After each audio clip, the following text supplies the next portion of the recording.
no solo esta preocupación que he mantenido en el sistema de seguridad social mexicano, sino a que nos correspondió en la 56 legislatura hacer la reforma del Seguro Social, que ahora voy a tratar de explicar sus razones y también en lo que creo que falló esa reforma o ha fallado esa reforma.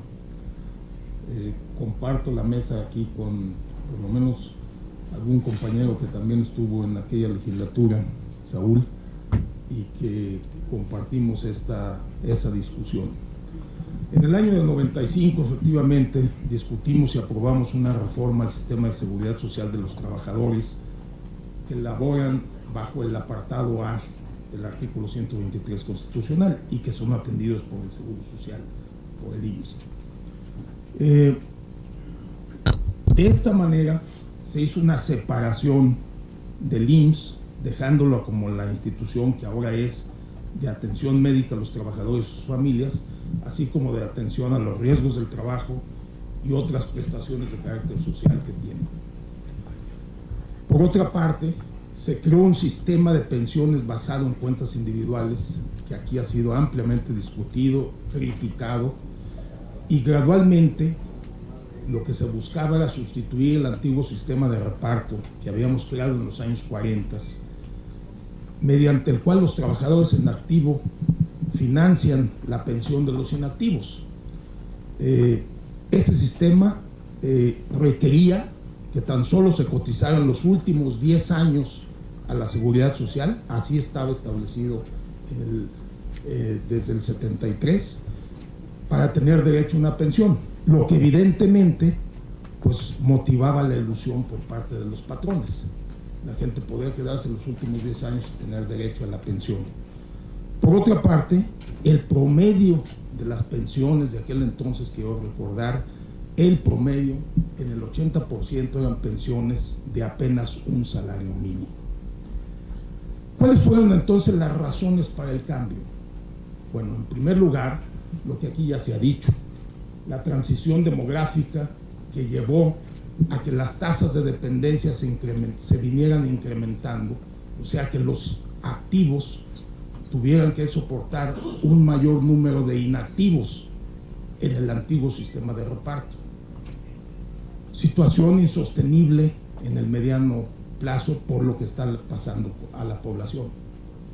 La segunda razón era el encarecimiento de los sistemas de la medicina o del seguro de enfermedades y maternidad. ¿Por qué? Por la transición epidemiológica. Al mismo tiempo que había una transición demográfica, se venía observando enfermedades de mayor costo y obviamente mayores costos a la seguridad social. ¿De dónde tomaba el seguro de enfermedades y maternidad el financiamiento? De las reservas técnicas de los seguros de vejez y cesantía en edad avanzada, e incluso en los de invalidez y vida. O sea, se financiaba con otros seguros. Es por lo que se dice, se construían hospitales con los recursos o las reservas técnicas para pagar las pensiones en el futuro. Bueno, estas tres razones fueron las que llevaron al cambio en el sistema, o las que motivaron el cambio en el sistema. Ahora, ¿por qué la reforma no fue la más apropiada? ¿O por qué tuvo problemas o ha tenido problemas al paso del tiempo? En primer lugar, porque la aportación del seguro de vejez y cesantía en edad avanzada, que sigue representando el 6.5% del salario del trabajador, es absoluto, más la cuota social que desde aquel entonces se estableció de $1 por día, etcétera, es absolutamente insuficiente frente a lo que establecen como aportación de seguridad social otros países que han hecho reformas semejantes. Es absolutamente insuficiente. Y obviamente, cuando se hizo la reforma, se empezó ahí, pero no se ha transformado a lo largo de 20 años. Debimos de seguir aportando o creciendo la aportación para que tuviéramos aportaciones.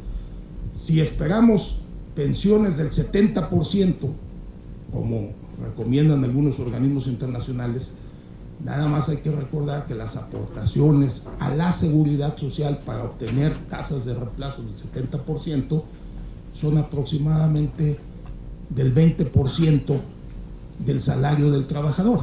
¿Cómo queremos tener tasas de reemplazo de ese tamaño con aportaciones del 6.5% y no modificarlo a través del tiempo? Ese es el problema fundamental que está ahí. Más allá de que evidentemente tampoco hemos modificado otros temas, las semanas de cotización. Resulta que en México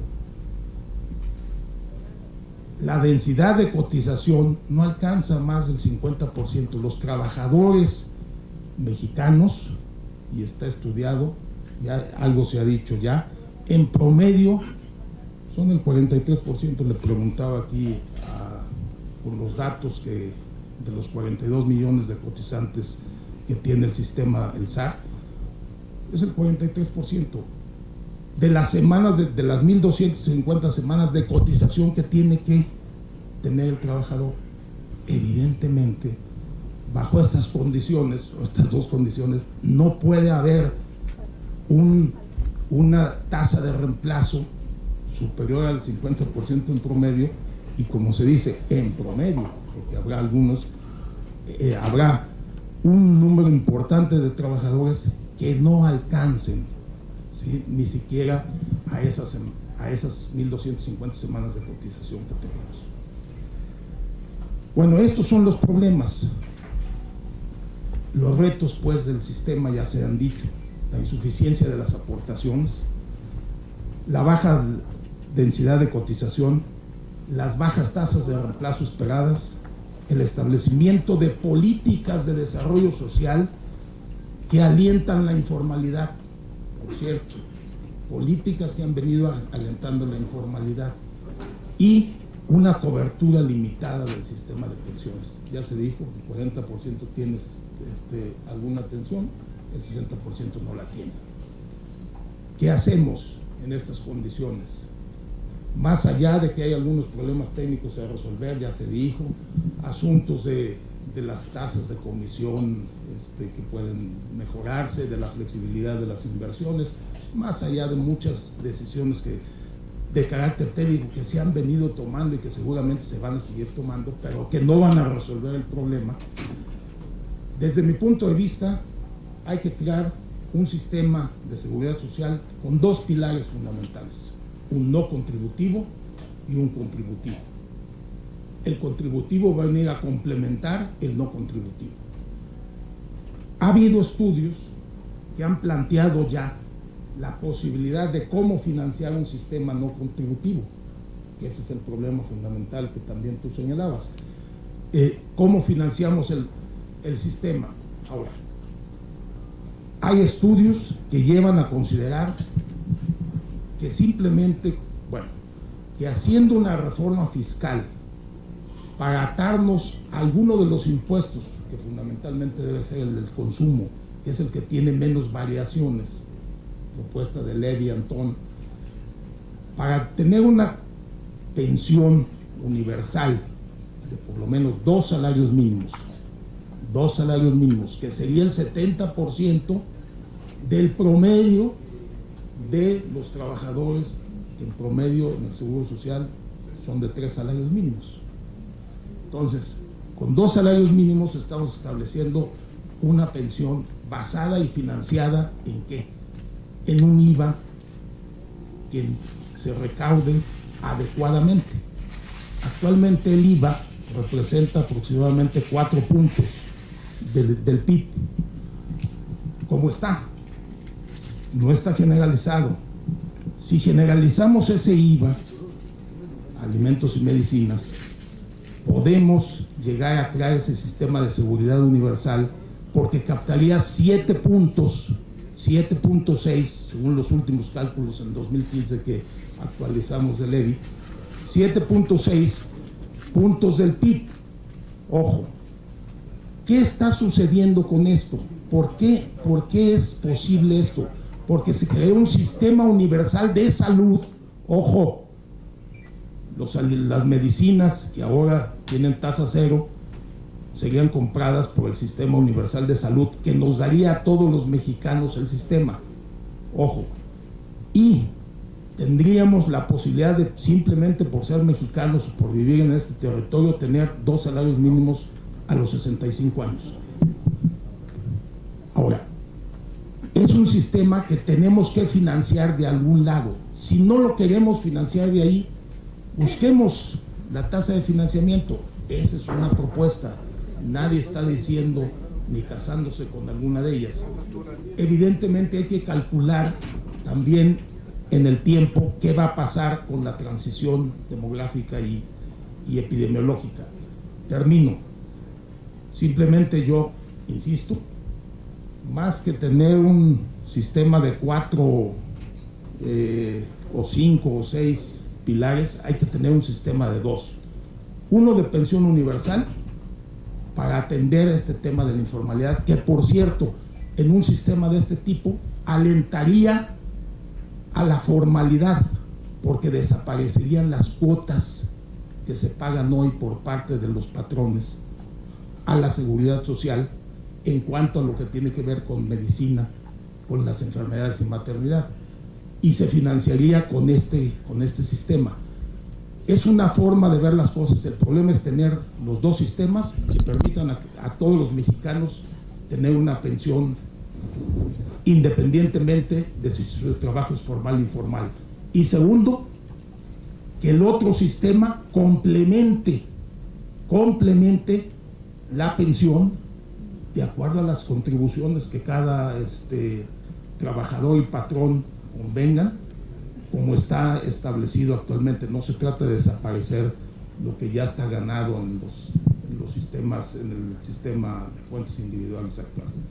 Bueno, gracias, esa es mi propuesta. Muchas gracias, señor doctor Miquel. Vamos a escuchar ahora a una de las funcionarias mexicanas de mayor prestigio y trascendencia en la función pública, tanto en México como en los organismos internacionales, donde se ha distinguido por su conocimiento serio en los temas en donde se ha convertido en una voz muy autorizada. Es la licenciada Norma Samaniego, economista mexicana, especialista en el estudio del mercado de trabajo, que tiene una larga trayectoria en la administración pública federal y como consultora de varios organismos internacionales. La licenciada Norma Samaniego ha sido secretaria de la Contraloría y Desarrollo Administrativo, la entonces SECODAM, actualmente Secretaría de la Función Pública. Fue también subsecretaria del Trabajo y Previsión Social y presidenta de la Comisión Nacional de los Salarios Mínimos. También ha sido asesora del Instituto Mexicano del Seguro Social. Se ha distinguido como consultora externa de gobiernos y organismos internacionales como el Banco Mundial, el Banco Interamericano de Desarrollo, la OCDE, la CEPAL, la Organización Internacional del Trabajo y otros. Escuchemos a la licenciada Norma Samaniego. Muchísimas gracias por la invitación nuevamente a esta Semana de la Seguridad Social. El tema de la mesa es qué lecciones podemos extraer para México de lo que se ha expuesto en este foro. Yo me centraré en el importante nexo que existe entre los sistemas de pensiones y el mercado de trabajo. El tema de las pensiones no es un tema resuelto, no lo está en el mundo, no lo está en México, donde las brechas y carencias son todavía de enorme magnitud, como lo hemos visto aquí. En América Latina, y por lo que hemos visto en el foro en días pasados, podemos extraer algunas lecciones. Una de ellas es que los seguros de primera generación se inspiraron en el modelo bismarckiano, muy ligado al trabajo asalariado. Esa fue la idea. La idea que estaba atrás era que el trabajo asalariado en países en desarrollo como el nuestro iría siendo cada vez una mayor proporción del trabajo total y la cobertura iría aumentando. Pero esto no pasó. ¿Por qué razón? Ya se ha dicho aquí. Se alteró dramáticamente la dinámica económica durante la llamada década perdida de los 80. Al bajar el ritmo de crecimiento económico, también bajó el ritmo de crecimiento del empleo. El trabajo asalariado no cumplió el sueño de aumentar cada vez más, y junto a esto vino cambio también en la dinámica demográfica. Entonces había que buscar nuevas soluciones al problema que se tenía. Algunos se inclinaron por algunas alteraciones paramétricas y otros adoptaron un nuevo modelo desarrollado aquí por nuestros amigos en Chile y que se impuso dentro de los programas de ajuste estructural, fundamentalmente apoyados por el Banco Mundial en aquella época. Entre otros países, México también lo adoptó.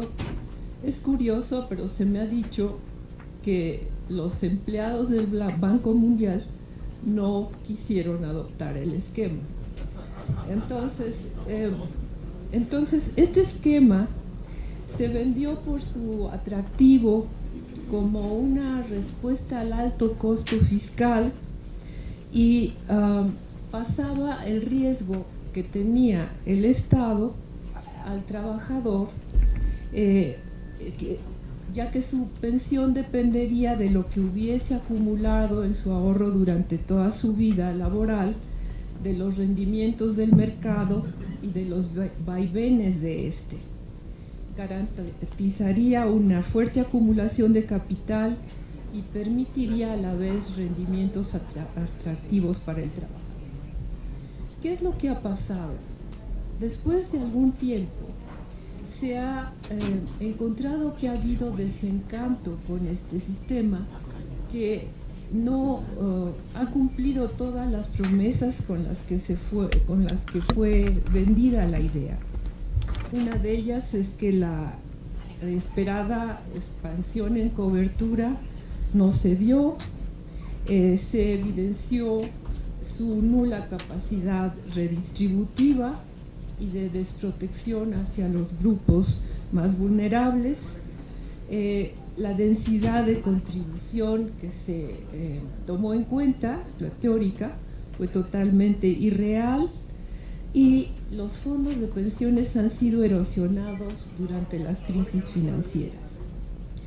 Frente a los grandes huecos de esta nueva propuesta, de nuestro nuevo modelo, un importante agregado que se dio en muchos países fue la aparición de un pilar adicional para población no cubierta o vulnerable que el Estado se vio en necesidad de asumir. Surgió como paliativo a algunas de las lagunas del anterior esquema.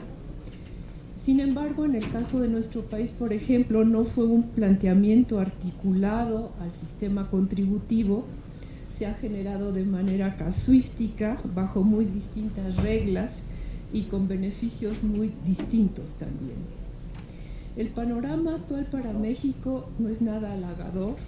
Tenemos una cobertura muy baja, que prácticamente no ha variado en los últimos 15 años, un ingreso de reemplazo menor a la media de América Latina y el más bajo de la OCDE, un alto y creciente costo fiscal, que era el que supuestamente se iba a abatir, y una gran fragmentación e inequidad entre los muy distintos esquemas que tenemos en vigor. Entonces, la reforma hacia las cuentas individuales no logró los objetivos anunciados. Por una parte, subestimó el alto costo de transición que recayó en el Estado. El Estado tuvo que suplir elementos de solidaridad que no fueron contemplados. El grueso de la generación de transición, en el caso nuestro se dio la opción, optó por el régimen anterior y su pensión seguirá dependiendo del subsidio del Estado. Al no contemplar las densidades reales de cotización, un gran número de pensionados quedará fuera del monto mínimo exigible, aun cuando hayan estado trabajando en trabajo asalariado, y los que lo logren será una pensión bajísima. Los riesgos del Estado son inequitativamente asumidos por el trabajador y por el Estado. Las administradoras cobran sobresaldos acumulados, lo que les permite una corriente permanente de ingresos y utilidades que han superado a las del sistema bancario. La acumulación de fondos ha sido importante, es cierto, pero su contribución al crecimiento que se ofrecía no se ha observado. El grueso de los recursos han ido a inversión en deuda pública para cubrir las pensiones en curso. Es gasto corriente. Las comisiones fueron particularmente altas en los primeros años, han ido bajando. El cobro sobre saldos resulta poco transparente para el trabajador, como lo dicen algunos premios Nobel, entre ellos Diamond. Y no existe un sistema de rentas vitalicias desarrollado. En otros países se han buscado otras soluciones. Aquí se hablaba de países europeos, que deberíamos también ver esas experiencias.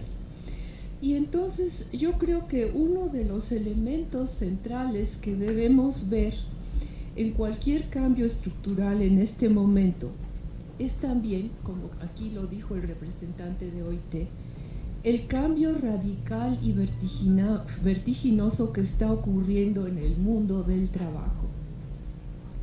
Lo que se pensó en un principio, que el trabajo asalariado típico de tiempo completo, sin interrupción, de duración indefinida, sería el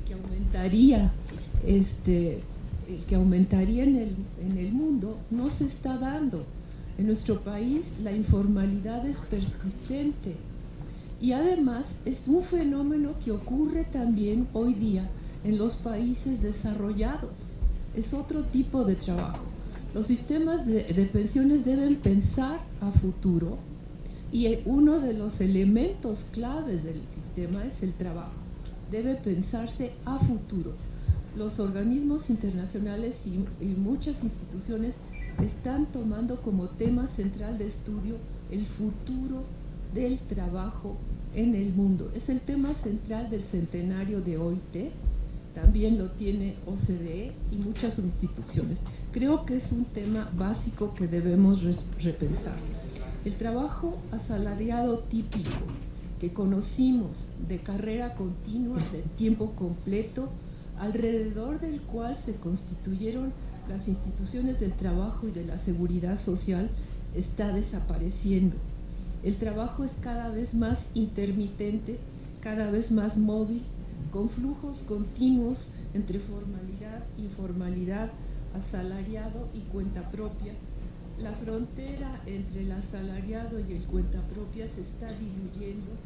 El trabajo migratorio es cada vez más frecuente y es un trabajo que está en un limbo en materia de seguridad social, aún el trabajo migratorio formal. Frente a estos cambios, las instituciones han perdido su capacidad de protección. El Internet, la difusión del cambio tecnológico, la globalización de la producción y la globalización del trabajo exigen repensar a fondo las instituciones. La densidad del 100% de cotizaciones salariales está cada vez más utópica y lejana, tanto en países en desarrollo como en países avanzados. El modelo tradicional sobre el cual descansan los modelos de reparto y de cuentas individuales, de contribuciones fundamentales en base al salario de trabajadores formales, deberán ser repensadas. Los grandes desafíos no se trata de meros retoques o de meros parches, no pueden limitarse a meros aspectos operativos o de regulación, es un problema de fondo. Las presiones al sistema por parte de cobertura, de monto, de sustentabilidad, están aumentando y se dirigen a una gran colisión que en algún momento va a ocurrir. La construcción de un verdadero sistema de pensiones debe partir de un planteamiento integral que tome en cuenta sus implicaciones sociales, económicas, su factibilidad jurídica y los cambios en el mundo del trabajo y de la producción. Yo creo que esta es una de las conclusiones con las que yo me quedaría. Muchas gracias.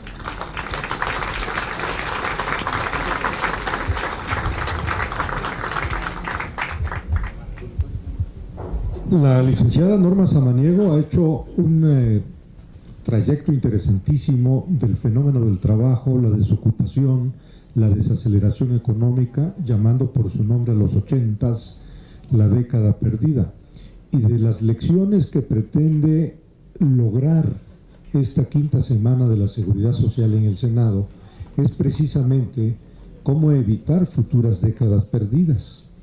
Y estuvo a punto de decirlo y sentimos que estaba presionada por el tiempo.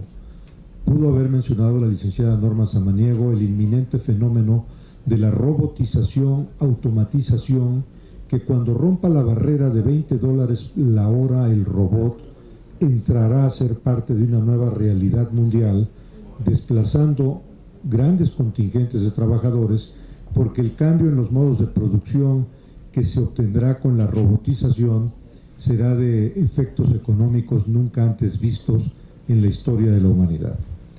Tenemos también la presencia del licenciado Alejandro Villagómez, economista en jefe del Infonavit.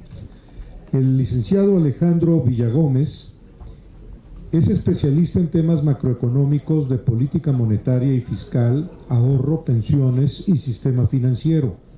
Estudió la licenciatura en Economía en la UNAM y la maestría y el doctorado en Economía en la Washington University en Estados Unidos, donde al regresar a México se hizo miembro del Sistema Nacional de Investigadores con nivel 3.